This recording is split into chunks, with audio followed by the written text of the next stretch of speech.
All right, welcome everybody. Really excited to have you here. Most of the names I'm recognizing, and so I know that you've been here. We typically utilize the chat function just to ask questions and have some dialogue so that it can be interactive and engaging. So please feel free to comment throughout the presentation, ask questions as they come up, and we'll be sure to answer them.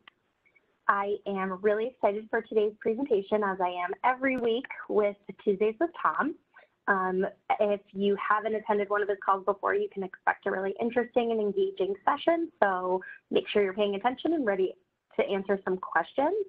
Today we'll be covering the art of influencing. The ability to influence is a crucial skill in so many aspects of the modern working life. And the big question is, how can I do that in an effective way? Tom Clark, Learning and Leadership Development Manager, has prepared some great content on how you can develop and fine-tune your influencing skills. With that, I'll turn it over to Tom. Man, like I said, you need to like go before me in every meeting, because I can be your hype man. I do. I absolutely feel like, you know what, but then I got to live up to it. That's the problem. Hi, everyone. You know how this rolls here. This is not a Tom show, because I will go insane. I'm sick. I hear myself all day, every day, and I get tired of me. So you have no choice but to participate, join me in the discussion. Turn your cameras on. Don't hide. Like, I don't care if you didn't put makeup on or you didn't comb your hair. Don't care. I mean, I did, because I work here and I value my job. You don't. And you know, so just here's a quick question for you in the chat. Do my glasses look like they're tinted dark? Is it as bad as it looks? Drives me crazy, man. Problem with these is I can't. I think they look cool like that, man. Like they have like an auto tint feature on them. Yeah, I would have put the other ones on, but I can't see out of them right now because they're filthy. And I think I told you guys when I was, maybe I didn't, when I was younger, I was a choir director. While I was going to school full time, when I was working full time, I was working at a church full time. Yeah, all full time, and married full time. Ended up on antidepressant drugs, but we'll talk about that another time. But I would get up in front of the choir, and I was in this large church that back in the day, this was like 20 something years ago, where they would broadcast some of their stuff. It was the first time they would record it, and then they would send off this tape off to whatever. You couldn't stream anything. I mean, but it was the beginning of that whole thing. And those lights would be on and they come from behind. Well, I would have been working outside all day. So cutting wood, dust, dirt, like there'd be stuff all over my glasses, and I would never see it until I would get up in front of these people and start, and the light from behind would shine in. And I couldn't see that well. And there was always this dear, lovely lady. Her name was Mary Mitchell. And she would always walk right up to me and take my glasses off my face. For those of you who have glasses, like, that's pretty annoying when someone does that. Like, can you all agree with me, those who have glasses? Yeah. And she would clean them for me. And I'm still grateful for that, but it was always fun. So didn't want you to see that. See, you didn't notice it until I pointed them out. Sorry. Next time I'm going to wear these other ones. They're cool too. They're blue, but they're not clean. So how you all doing? So I want you to tell me, you got one word. All right, you all have to participate in this one. How you feeling today? Like, what's the one word that describes you?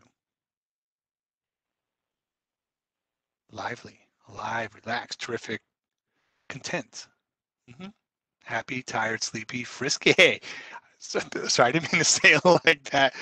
Enthusiastic, energetic, happy. I love it. Keep on going, and we got a few more minutes here. I mean, my content's not that great, so we're really gonna need to fill our time up with each other.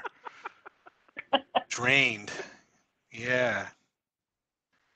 Any others? Come on. I'm counting them. I think we have 8 more to go.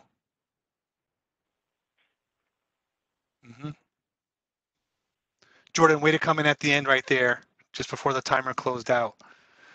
Now you say, why are you asking that question? And this is just I think it's a way for you as a leader, as a colleague, as a project leader, a teammate, when you're having a meeting, to start with kind of an emotional check of your folks. Like, how you really doing? So we have the gamut here, right? We have from motivated to drained. And I will tell you that I'm probably right now more on the drained side myself, just with the amount of projects and work that I'm stuck with right now. And I say it that way because some things are just part of our day job and we just got to do them. And you are stuck with them. Then I get to do stuff like this that's pretty fun. So it energizes me. But I will tell you that sometimes it's just a grind to kind of get through. And this is a good way to check out how your team is doing to see if they're even with you. So I got a few of you that I'm going to have to stay close with here. I'm writing down the names of those people who said tired, exhausted. I used to have a pen on my desk here. I'm not going to show you my desk because, yeah. I feel the same way as all of those things.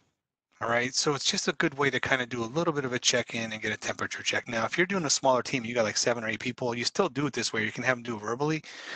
And this will allow you to adjust your agenda to meet them where they are. We don't always do this well. So just being honest with you, at corporate America, we don't always do this well. I think we try to, I think we want to, but we don't always do it great. All right, so thank you for playing. I got you now. You're there with me. We're going to talk about the art of influencing. And it really is an art. There's probably 40,000 different models. If you just Googled this, I bet you'd have like 4 billion returns in less than 7/10 of a second by Google, right, on the topic of influencing. So what I'm going to tell you again is not necessarily new, and it's probably something that you probably may already know about, but what I'm going to try and give you is some context in corporate America. And not just there, but in any job that you'll work in any place of work, there are things that happen that are ways the company works that you'll have to know to be able to navigate. All right, so that's what we're going to try and tease out a little bit today, and I'm going to try and make this personal for you. I want you to think about influencing. I want you to think about that world. So we'll talk about social media, influencers. We'll talk about politics. We will talk about them, but not in the way you think, because we need to understand them just a little bit. All right. So let's get started. Let's jump in. Let me ask one question. So is my chat window, is it graying out over the presentation a little bit? Upper left-hand corner, or you see the presentation fine? It's just fine. Yep. Good. Okay. Now, some of you may wonder what this thing means here. It means this: when we talk about Corning stuff, it's meant to stay in Corning. Really, pretty much that simple, right? That may or may not apply today. If we give specific examples, I just ask that you would kind of trust that confidentiality, that you would look out for me a little bit too. I tend to be quite direct in how I describe things within these 4 walls here, and I know we're recording this and anyone can watch it, and we have leaders that come in and they look at the content. I'm cool with that, right? But what I don't want to do is set the tone for this is a bad place to work. We're just like every other company. I've worked for some other big ones, and some of them have different problems than we do. But I'm just trying to give you a real picture of what it's like at times, not always. Cool? Agreed? Raise your right hand. I mean, your right hand. Well, I agree that I'm going to keep this stuff confidential. All right, so here's your dad joke for the day. I saw that one. That's awesome. Come on, man. Tell me that's not a little funny. I mean, and I know that you're sitting there because remember, I have kids your age, right? And they tell me, yeah, that's a great dad joke, but they still laugh at it and they tell other people just in their own particular way. I just thought that was pretty funny. And that wasn't really part of my deck, but a friend of mine who I call it, former colleague of mine at Bank of America, we've stayed pretty close after I left there about 6.5 years ago. And she sends out daily humor to a group of her friends. And this was one of them. It is funny, made you laugh a little, at least one person. Jordan, thank you. But again, this is intentional, right? It's meant to kind of just, all right, I can get over myself a little bit and you'll laugh at the old dad joke. So what is influence? All right, you got the chat. How many people do we have on here again? 44. Wow. All right, let's be brave. All right, last time no one said a word and I kind of got paranoid. So either use the chat window, tell me what you think influence is, or come off mute. You need to click the little red mute button and tell me what you think it is. A couple brave people.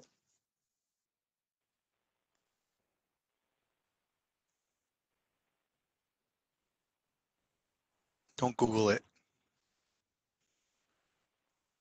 Well, you can if you want. What is influence?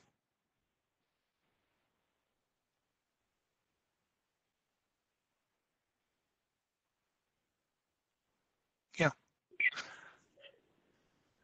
Ability to create change, the way we make others think about me or a situation, someone or something that convinces you to look at the world differently, you know, the impact on people, impact on society. Yeah, right. So it's action oriented, right? So this is the definition I have. Right? The power to cause changes without directly forcing them to happen. Now we will talk a little bit about that because hierarchy sometimes does mean you influence just by power. I'm going to talk about that just a little bit. But the power to cause changes without directly forcing them to happen. All right, you guys live in Instagram world. All right, talk to me about influencers. Tell me what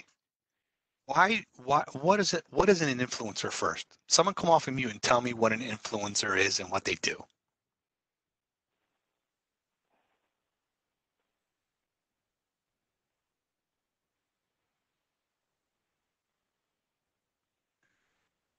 Come on, man. I mean, I can stay on this slide for an hour. I'm good. I'll Hi. jump in, Tom. Okay, go ahead, Amanda. Yes. Okay. I guess like an influencer is somebody who like lives a lifestyle that people strive to have, and then they use their following and their influence to like sell products and make money. Mm-hmm.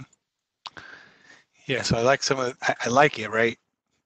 One little difference in opinion from me on that one is I don't believe personally that the majority of influencers are real. I just don't. I think they have a platform and they use that to do exactly what you said, is to kind of convince people that this product, this bag, this hairdo, this makeup, this outfit, this vacation spot is really all those things, right? Yeah, they make you feel happy about certain things, right? But I don't know they're always real. And the reason for that is I think many more of them now are actually coming out and sharing their true selves, right? So I saw one the other day. I mean, this person had like 1.5 million, 2 million, I can't remember the number of followers. And she had painted a picture of herself and it was selling something. And then she showed the real her and was explaining camera angles and how they hide the cellulite on her body and how she, I mean, it was really, she was just really transparent. And I'm like, okay, finally someone's telling the truth. But you're right? They're trying to sometimes subconsciously have you change the way that you think or to gravitate towards product. It's what marketing is, right? Is anyone here like into marketing? Is that where you want to go? You think that that's your calling? Jessica, I saw that hand go up. I can't see the rest of you, but that's what marketing really is all about. All right, so we're going to talk a little bit about this whole process and the art of it and what it really looks like from us. It's not a lot different than what you just said. I think you nailed it. So how do you influence others? Right, here's my main takeaway is you got to meet people where they are to take them to where you need them to go. Now this one says that they need to go. That could be true too, right? So as a leader, I will tell you, I spend a lot of time shaping and influencing conversations intentionally to get someone to believe what I'm telling them about their capabilities and their future and what a star they are.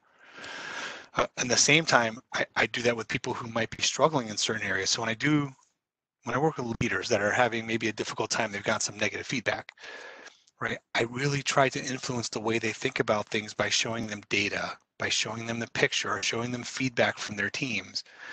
It isn't telling them they have to change, but I really need them to see, in order for you to be successful and stay here, this is what your team thinks about you. And it's painful, I know. but we can work this out. Like, are you with me? You're going to ride this ride with me. We got some tools and some techniques. I don't think you're that far off. Look at the feedback. It isn't saying you're a monster. It's just saying the way you talk is sometimes directive and feels a little derogatory. We can work through that, right? So this comes to then, so how do we play that? So you have power, politics, credibility. We're going to talk about it from those three angles, right? Power, politics, and credibility. Now, this is not going to be brain surgery for a lot of us, right? Because again, you've heard this all before. But if we jump right into power, so power influence, there's some topics within this that I'm going to kind of carve out for you guys a little bit here. But when you think about power, how does power influence? I talked a little bit about hierarchy, right? Someone at the top says something, well, then people fall in line like, okay, then we got to do it. It's almost like a directive, right? So what are some other ways power works?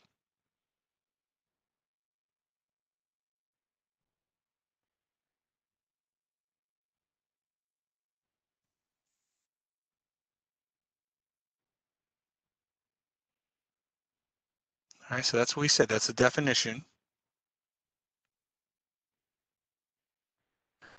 So formal authority can make someone seem credible. True. Then we have an ambition to be equally powerful, so we follow.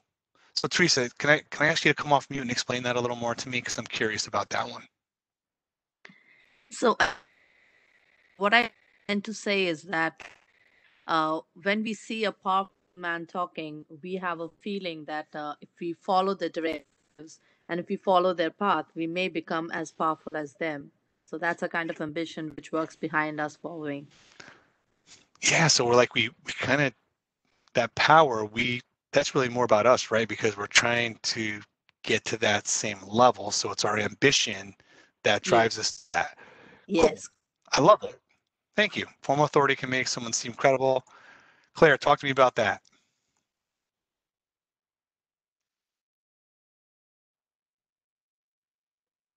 Hey, sorry, I was struggling with getting the mute off. So I think it's not always that everyone would seem credible who has a position, but like with the John C. Maxwell levels of leadership, having some kind of position is the first level, because if you walk in on like your first day at the job, the person who you're going to start asking advice for and seeking the influence of is your boss or your one-up. So that, like, the hierarchy or the arrangement of titles and positions and authority just by default kind of gives someone influence over another person, unless they lose it and they lose that trust. So I love it, because we didn't even coordinate this. I know you all think we planned that, but that's legitimate power, right? That is hierarchy. Mike Bell's the guy in COC, and he's got the power to influence the direction our division takes, our map takes. He's got the power to influence me on how we get our leaders ready for the next generation of us, right? So that's exactly right. So that's perfect. A couple of others. What about this one? Why is being an expert a type of power?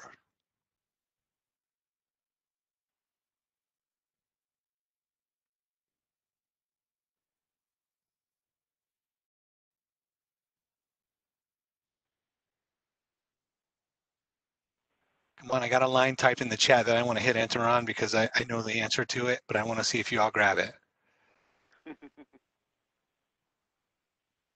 Why is being an expert power?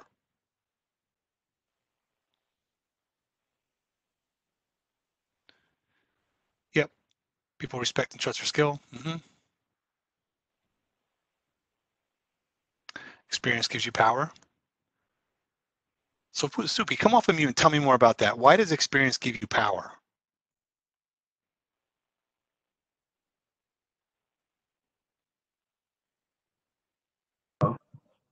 So if you have experience, like you've done this stuff over and over again, so you know like the good thing, like how to do it better, like, or what makes it tick. So I think that gives you power over someone who just started like a month ago compared to an expert who's been doing this for years.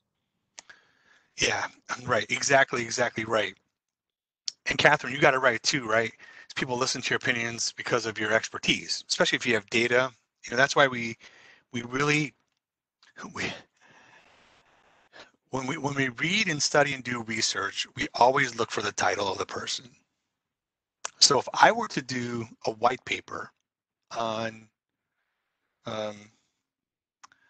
the internal workings of the brain as it relates to emotional intelligence and the physiological effects of stress on new connections and neurotransmitters firing. All right, so you see I was trying to make that up, right? I doubt anyone would give a rip because I'm not an MD. I've not done exhaustive study and research in that field. I haven't done brain dissections to look at those pathways either. So, we look for those things to help us. And the same is true in corporate America. We look for people who know stuff, right? And the reason we do is because knowledge is power. And it really, really is. I mean, you guys are coming through your bachelor, some of you at the end. That's knowledge. Knowledge is power. You got people like me who I've been there 30 years ago. Well, wow, 30 years ago. Crap, shouldn't have said that. You know things that I don't. I talk to my kids and we have really great discussions because I do know some things, right? So I still am an expert in my field and I'm working in corporate America, but I will tell you things that I learned a certain way, they know how to do in a quarter of the time. Knowledge is power. Absolutely. Referent. You know what that means?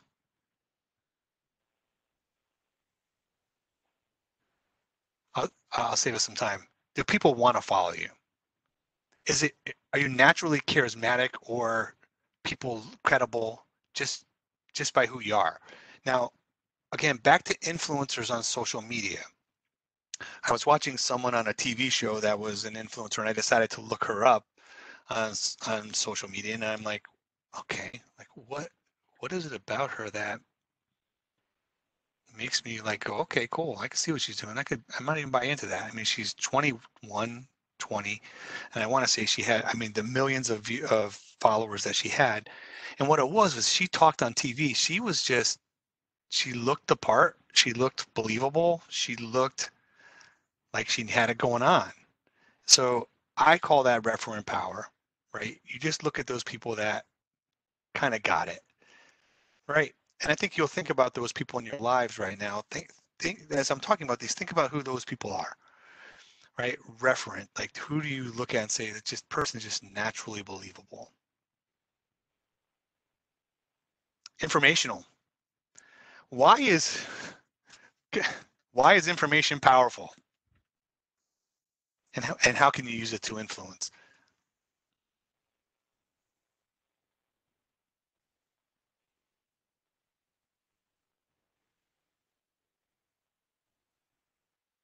Someone be brave, come off mute.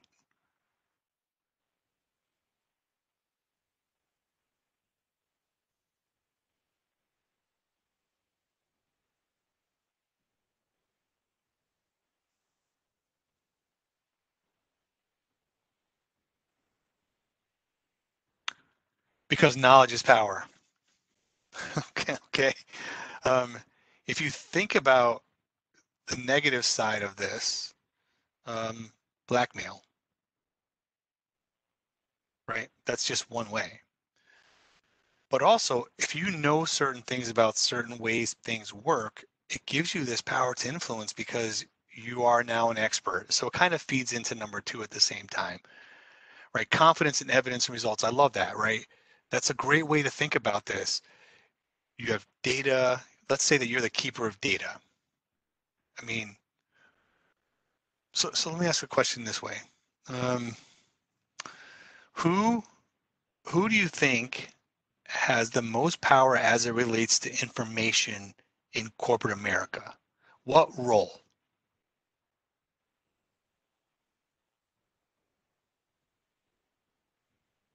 Okay, the media, that's true.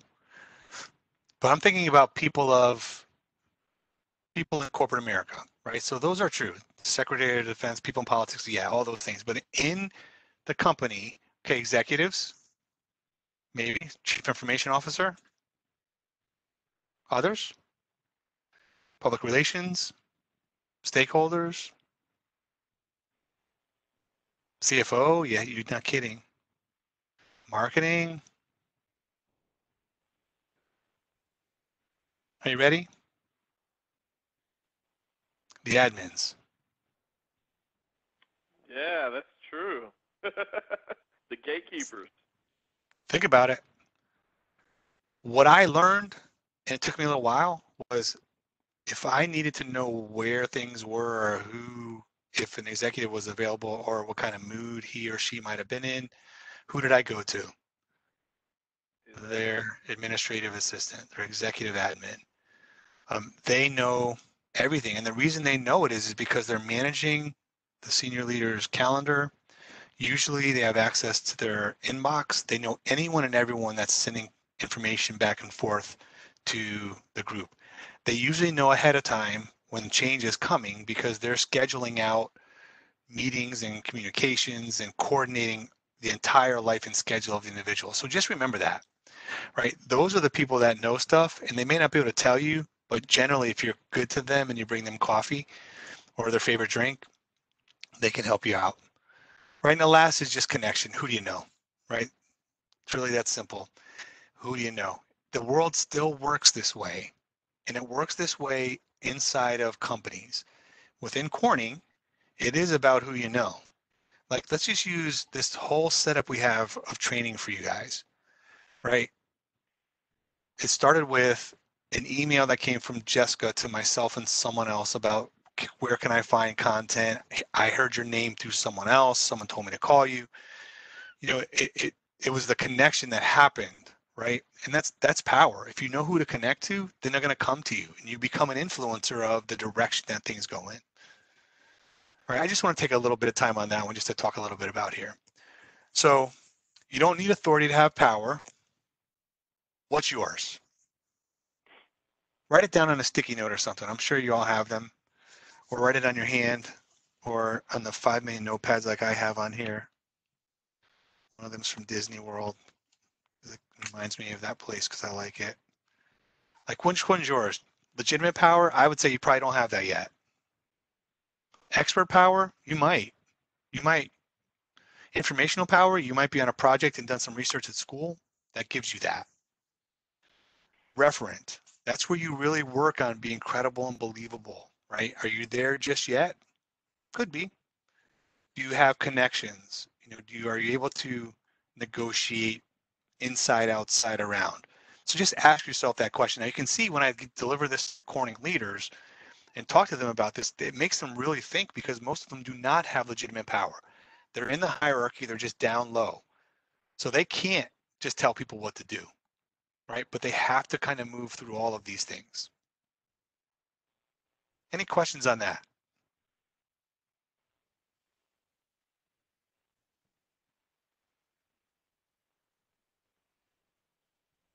Okay. Now we're going to talk about politics. Not those politics. We could very easily, but I will tell you, one of my taboo topics is going down that road in the company, and even with people you're close with.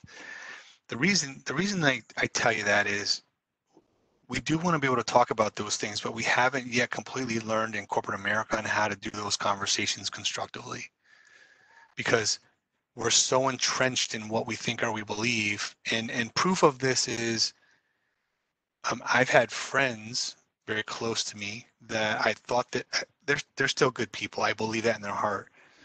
But their reactions on social media to certain things, it just didn't align with my own values. And I had to call them on it. And a couple of them I had to defriend in Facebook. And you're looking at me like, Facebook, right? Because I didn't align with their thinking on certain things, right? And in certain places, I've had family members that just don't talk to each other anymore because we haven't learned how to have a constructive dialogue about the things that really should matter. Because my own opinion in talking to both sides of this whole thing, I think there's a common ground in the middle that if we could start there, then we can work out and figure this thing out. But we're just not there yet, right? So we're not going to talk about politics in that regard. We're going to talk about them in the way things work in corporate America, because there are politics. This is how you work inside the company.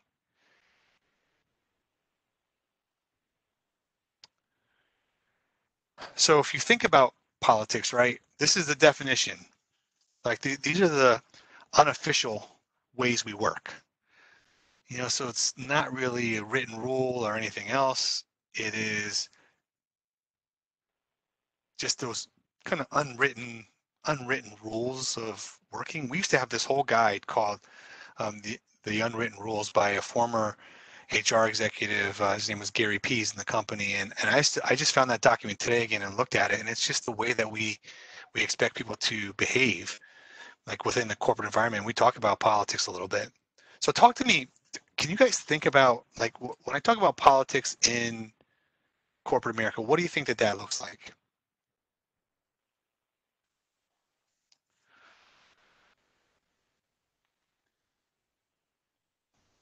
Okay, so sorry, I had so say hello. Everybody say hi. I'm sorry. This is working from home days. She was about to start barking because my wife walked in this room and left her in here, and she is so attached to my wife that she gets anxiety when she walks out the door. So she needed a little love. So think about that. All right, so we have nepotism, we have, all right, complex. I want to hear some more about that one. Understanding your place and your role. Okay, Jessica, tell me what you mean by that. Understanding your place and your role. Like if you started a new company and you come and bring a certain level of experience, but and you know, maybe you think that the way that they're doing things isn't correct, but they do it that way for a reason. And so just understanding what your role is on the team, how you can contribute, and then understanding how they do things to help with getting things done. Yeah, I like this one too. I pat your back, you pat mine. Amanda, what do you mean by that one? Like, I guess politics is a lot of like making compromises and like trading, I guess. Like if I want to get something done, you might have to get something done for somebody else. Yeah, you do me a solid, I'll do you one too. Or it'll come back around. I get it. Sorry. She's going a little crazy. Directions for the company going. All right, Alexander, tell me more about that one. Like, I'm trying to understand that one a little bit more. Well, maybe just with like different decisions for what the company starts, like, you know, maybe what projects they take on or anything, you know, like executive decisions, you know, might affect people lower on the chain. So, you know, might be more debatable things. Yeah. So a couple of things to think about in this one here. All right. Here is an example. So I came from Bank of America, where I was there for 13 years, come into Corning, and I am ready to rock and roll. I mean, I thought I interviewed really well when I was talking to the people that hired me. And I think I told you all this when they were recruiting me. And I didn't know they were recruiting me, but they were. They flew me up on the corporate jet, which is a shuttle. I want to make sure I'm clear, that Corning uses to get back and forth between North Carolina and Corning, New York. And they got me on this plane, and it was the smaller of the shuttles that we use, that mainly our senior executives use. It just happened to be flying back to Corning to the hangar. So I thought it was me, right? Well, I'm on this plane. I'm like, whoa, this is pretty cool. So I thought they wanted me. And in my first 6 weeks, what I realized was they wanted my expertise, but they wanted me to earn my spot. I didn't know how to navigate that. And as a mid-career hire, I really struggled. I didn't understand the politics of how to get it done. I didn't understand the politics of how to get my work done. So I'm out here bringing stuff that I use in other places and like my knowledge. And I'm like, cool, we can revolutionize the world. We're going to change the world. This is going to be the best thing ever. And what I realized was I didn't go through the right channels. I got stuck. And I will tell you that error, that mistake, and not understanding how to get my work done and not getting buy-in from the right people that were in authority, cost me 18 months. I mean, think about that. So for 18 months, I wasn't as productive as I could have been. I was extremely frustrated and I was ready to go home, go somewhere else, until I figured out how to navigate and how to get the right help. So what you have to look at is your goal personal. Like, are you doing this because you want to get ahead? And by the way, there's nothing wrong with that. Right? I don't want to sit in the same chair for 17 years. It's not my thing, right? But I got to make sure that my own motivation is not driving the direction I take something, because I don't think that's right either, unless it's right for the company and for those people that are impacted by it. Right? Can I leverage the politics? And here's an example of that. So I run a leadership development program called Global Emerging Leaders, real creative title, all over the globe. Pretty fun stuff. Rob France, who is our chief HR executive, he helped develop this program many years ago and then handed it to me and let me redesign it and work it the way I want to. He now sits at the top of HR with Wendell Weeks, and I use him for help because it's his program. Still, hey Rob, I need a little help. So I can text him, or this, which is not normal at his level and mine, but I can say, hey, I really need your help and guidance on, I'm going to Shanghai and I need to make sure I have the right executive in place to talk to the cohort. Can you help me a little bit? But there are other times too when I've had to say, so we need to work on this program, and we all know that it's Rob's favorite program. Influence. Reminder, but I'm not doing it because I'm trying to get power. I'm doing it because if we don't do this, I think we're in trouble. So it's a reminder. That's what I'm saying around the politics. Ethical part, if you're stepping all over to people to get to another level, I believe in karma, what you sow, you reap, whichever way you want to look at it. I believe it does come back and bite you in the ass. One way or another, payback is always not good. And I know you filled in some blanks on that one, so let's delete that from the recording. And then there's certain lines that you don't cross. All right, so I'm going to leave the politics alone just a little bit here. But let's talk about credibility.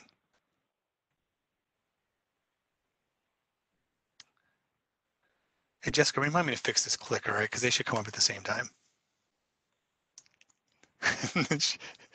she doesn't help me. I'm just having fun. Credibility. Someone said this in the very beginning. The quality of being trusted and believed in. The quality of being convincing and believable. Right? So that's what we mean by credibility. Does someone give you credibility?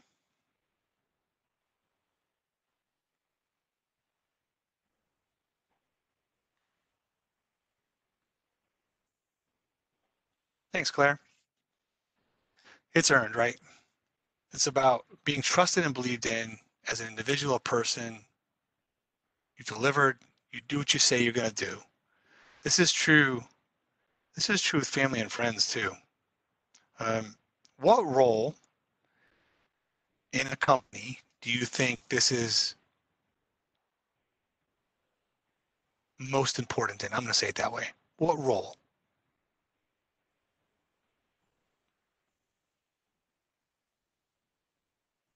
CEO? Tell me what you think. I'm looking for one in particular. Who are the biggest influencers in a company? CEO? Yeah, to some degree. CFO? Probably to some degree too, right? But they sit in offices. That's the hint. Yep, executives, but again, they usually sit in offices. Managers usually sit in offices or out on the floor too. All right, so Julia, you're close.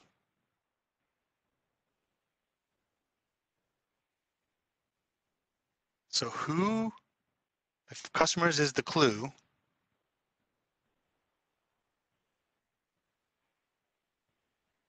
I'm waiting for it because it's really good. Sales. Amanda, you got it. Right, now why do you think it's so important for sales to have credibility? I mean, it's simple.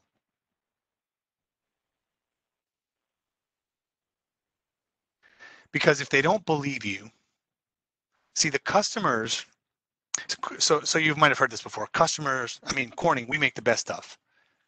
Everything that we do, we want it to be the best stuff because we want to sell it for a premium. So that's basically what we do, right? Is we make the best stuff and we want to sell it for more money. Doesn't always work, but that's our goal. But you can have the best stuff, but if your salesperson goes out and they don't have any credibility, then are you going to buy that? Would you buy a car from someone that you didn't believe was telling you the truth? No, absolutely not, right? So in Tom's opinion, because I don't bring in one dime of revenue to the company, our sales force does. And all day long, all they do is influence. They don't have power, right? It's none of that. They got to have credibility because they're selling themselves. So some questions to ask yourself, are you credible? Do you do what you say you're going to do? Now, I'm gonna throw just a little bit of challenge on that one to you guys because there are certain things that continue to develop in your life, and you're at a point now where you're more off on your own and you're independent and making decisions. Be true to your word.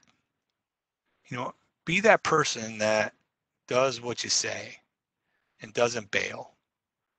The reason I'm asking you to really think about that one is because if not, then it gets easier to bail later on different things, different things at work when you make a promise to deliver something and you just, don't let that bad habit creep into who you are, right? Be true to that. Be credible, be dependable, be believable, do what you say, let the trust grow, because I can promise you there's going to be a moment when that trust might get shattered. So let me give you a little example of that one.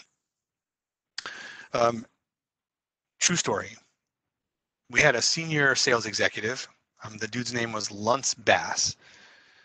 Good guy. I mean, he was just one of those guys I'd run into the hallway. He has since retired, and man, I love talking to him. He was smart as hell, but he was also the most personable kind of guy. I mean, he was my friend from the day I met him. That's how I felt. We went through an SAP implementation in one of our factories in North Carolina. And in that factory, when we turned the switch on, it blew up. So we're making cable. So we take the fiber, we put it into cables. We're doing all this great work. And all of a sudden we turn a switch on and every machine stops. So SAP gets confused by how we programmed it. We stop making stuff. We stop making stuff, we can't deliver stuff. A large customer of ours was buying all of their cable to put in the ground for Wi-Fi from us. So Luntz has to call the client and say, I need to talk to you a little bit. And he told them, look, we're going to be late. We're not going to, well, when are you going to have it? We don't know. Like, can you give me an ETA? He said, I really can't. Well, what are we supposed to do? Like, we're not buying from anyone else, so what are we supposed to do? And what he explained to me was the umpteen years of him being in that role supporting this customer, because he was in there for quite a long time, almost 20 years, in different varying roles. He said he spent his entire relationship capital in one day with this customer. One day. Like, think about that. 10 years of being as the executive in that role. One day, he spent every bit of the capital he earned because he was believable. He never lied. He told him the truth. He told him when things were not going right. He called him as soon as this thing blew up and said, can't tell you the SLA. We're working on it. I'm going to keep you posted. And the customer said, well, we got to go somewhere else. And Luntz said, listen, man, I've been honest with you from the day one. I've never lied to you. I've always delivered. And I'm just asking you to trust me that I got you. And they did. And he recovered, but he had to start all over again, right? Not because of his mistake, because of someone else's, but had he not built out that credibility, they would have left us. And if they would have left us, it would have been a huge hole for us. All right, so again, just, are you credible? what do you need to start, stop, or continue doing? This is always a great activity to do if you're feeling like you're not being believed in, etc. Just, is there something that's keeping you from getting to where you need to be? Even ask your friends, am I believable? Am I credible? Hopefully you got some friends that'll tell you the whole truth. All right. In corporate America, this credibility thing is amazingly important. When you lose credibility, you don't do what you say,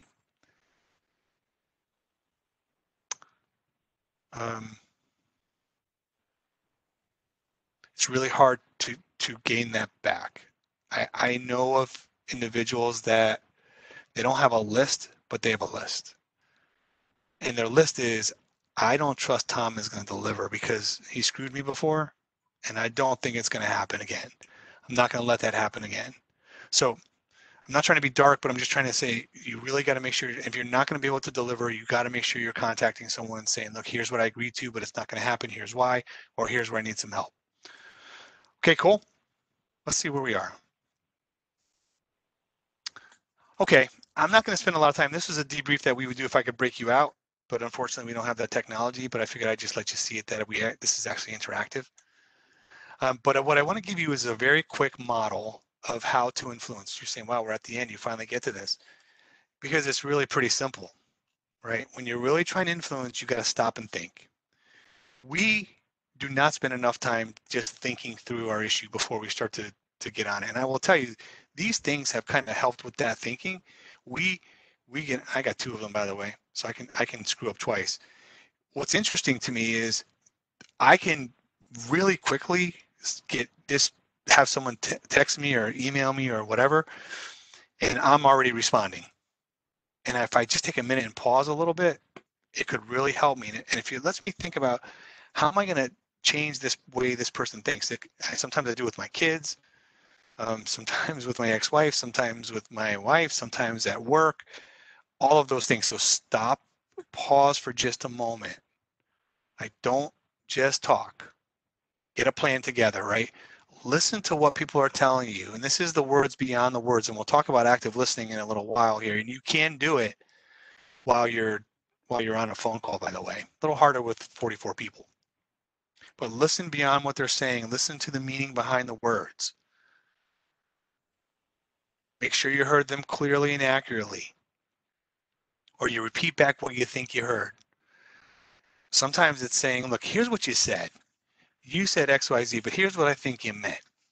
Blah, blah, blah. Did I get that right? Did I hear you correctly? Yeah, I'm so glad you said it that way, because yes, that's exactly what I feel. That's exactly what I meant, right? Confirm your thinking. And if you don't, then you got to go back again and say, tell me more about that. Listen deeply again. And then you reframe it, right? So everyone knows exactly what the plan is, etc. But again, the art of influence really comes down to one thing: meeting people where they are. It really is that simple. And that's true in any part of life.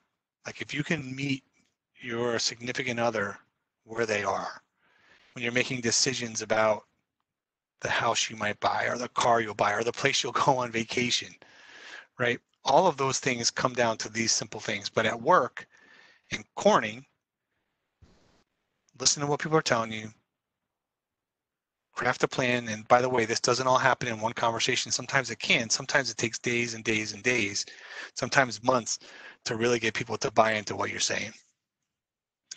So that really is the simple version of the art of influencing. This little model is really what it is. This is emotional intelligence too, by the way, right? The pause is in the trigger model, is where you have a sensory reaction to what someone may have said to you, good, bad, or indifferent, stopping it, and then going into listening mode, and then confirming what you hear, and then reframing the plan. By the way, this is true in our world today. This is true, especially as it relates to our Black friends and colleagues. We need to stop and pause and listen. Make sure we're hearing what people are really saying to us. Asking those right questions. Again, if we were doing a little more of this and a lot less of reaction and talking, then I think we'd be in a much, much better place as a society. And unfortunately, we're just We're just not there yet. And we can point fingers at everybody and their mother if we want to, but I'm asking you to start with you. Like, how quick are you to just respond? How well do you listen? Do you repeat back what you hear? If you do these things in your personal life, it'll help, and at work, it'll help as well. So I'm going to stop about there because we have 8 minutes left. All right. And I want you to think for just a moment, right? And this is going to be just thinking time. And I don't want you to jump off the call. I don't want you to run, but I want you just to get a piece of paper and a pen or your notes in your phone if you want to do technology. And I want you to think about the person that you need to influence. Who is that today? Like, write a name down for yourself. All right, who do you need to influence? And it can be personal. It can be at school. It can be a professor. It can be your colleague on a project. I don't care who it is. Right? Who do you need to influence? All right, and I need you to think about your plan for getting there. So what do you need to do to be able to get to the listen deeply part? Or maybe you've heard some things and you're in that pause mode where you need to figure out how do I reframe what I'm thinking here? And I've already heard what they said, but let me tell you what I think I heard. So I want you to just to write a name down and think about what is it you need, what is it that you want to accomplish? Who benefits?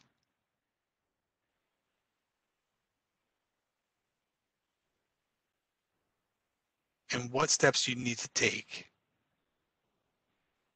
like in the next couple of days, to go after it.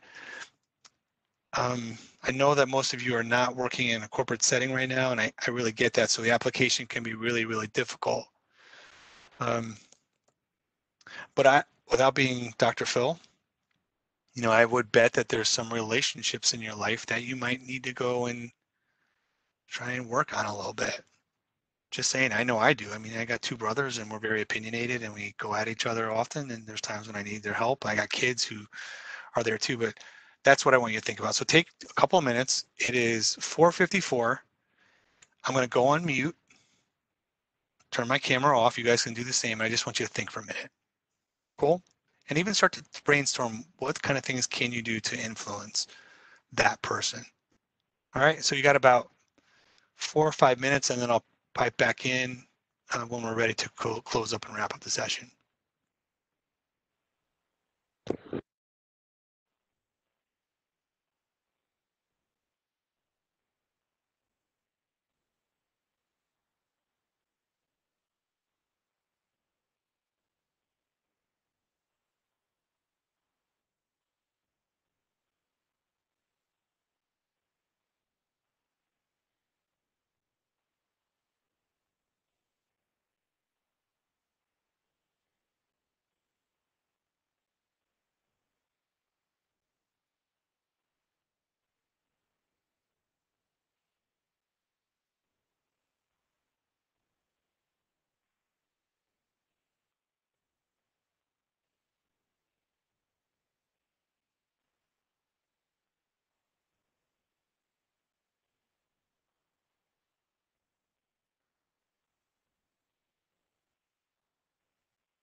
Okay, so I know that felt painful for some of you, and you are wondering where I was and what I was doing.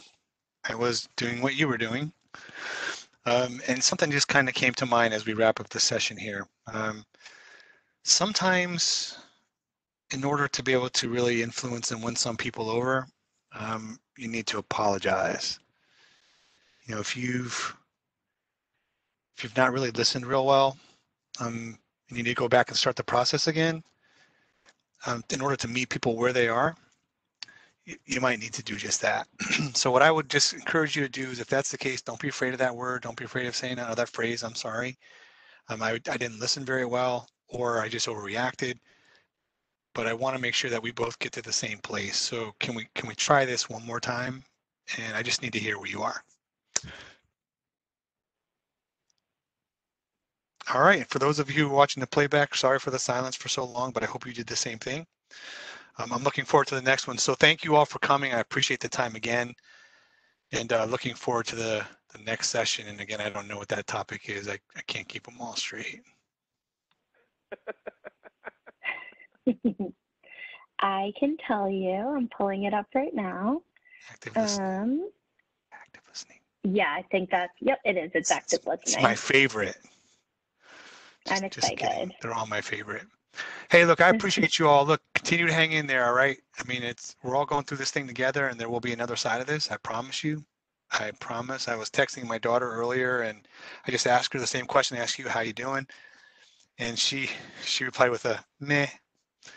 So I kind of know that's her code for me of like, she's really, you know, she's a rising sophomore in high school. So I sent her some money to buy Starbucks and made everything good. So I can't do that for all of you, but I do hope you take some time to take care of yourself. Thank you all. Appreciate it very much. Thank you, Tom. Another great presentation. We really appreciate your time and your insight, and thank you to all the participants. I hope everybody has a great rest of their day. Tom, you are always the best way for me to end my day, man. I appreciate it. Yes. Well, listen, I'm standing between you and an adult beverage, then I would say, okay, thank you. Right on. If you're old enough on this call, take care, everybody. Thanks. Bye.